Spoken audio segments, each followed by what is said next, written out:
اللہ کے نام سے شروع جو نہایت مہربان رحمت والا ہے۔ آپ کہہ دیجئے کہ نہ تو میں تم سے یہ کہتا ہوں کہ میرے پاس اللہ کے خزانے ہیں اور نہ میں غیب جانتا ہوں، اور نہ میں تم سے یہ کہتا ہوں کہ میں فرشتہ ہوں۔ میں تو صرف جو کچھ میرے پاس وحی آتی ہے اس کا اتباع کرتا ہوں۔ آپ کہیے کہ اندھا اور بینا کہیں برابر ہو سکتا ہے؟ سو کیا تم غور نہیں کرتے؟ آپ فرما دیجئے کہ میں خود اپنی ذات خاص کے لیے کسی نفع کا اختیار نہیں رکھتا اور نہ کسی ضرر کا، مگر اتنا ہی کہ جتنا اللہ نے چاہا ہو، اور اگر میں غیب کی باتیں جانتا ہوتا تو میں بہت سے منافع حاصل کر لیتا اور کوئی نقصان مجھ کو نہ پہنچتا۔ میں تو محض ڈرانے والا اور بشارت دینے والا ہوں ان لوگوں کو جو ایمان رکھتے ہیں۔ اور یہ لوگ یوں کہتے ہیں کہ ان پر ان کے رب کی جانب سے کوئی نشانی کیوں نہیں نازل ہوتی؟ سو آپ فرما دیجئے کہ غیب کی خبر صرف اللہ کو ہے، سو تم بھی منتظر رہو، میں بھی تمہارے ساتھ منتظر ہوں۔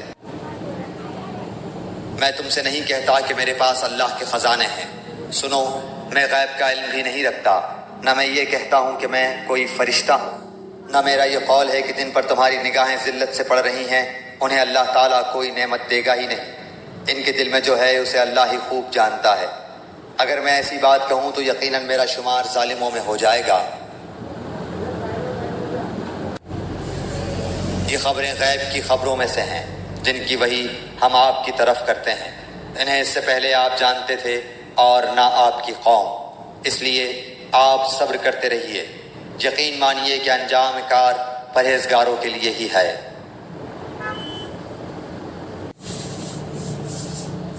یہ غیب کی خبروں میں سے ہے جس کی ہم آپ کی طرف وحی کر رہے ہیں۔ آپ ان کے پاس نہ تھے جبکہ انہوں نے اپنی بات ٹھان لی تھی اور وہ فریب کرنے لگے تھے۔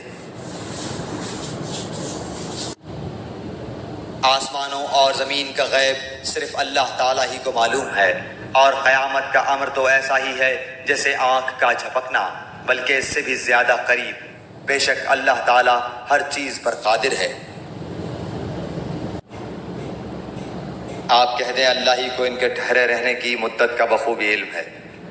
آسمانوں اور زمینوں کا غیب صرف اسی کو حاصل ہے، وہ کیا ہی اچھا دیکھنے سننے والا ہے۔ سوائے اللہ کے ان کا کوئی مددگار نہیں۔ اللہ تعالیٰ اپنے حکم میں کسی کو شریک نہیں کرتا۔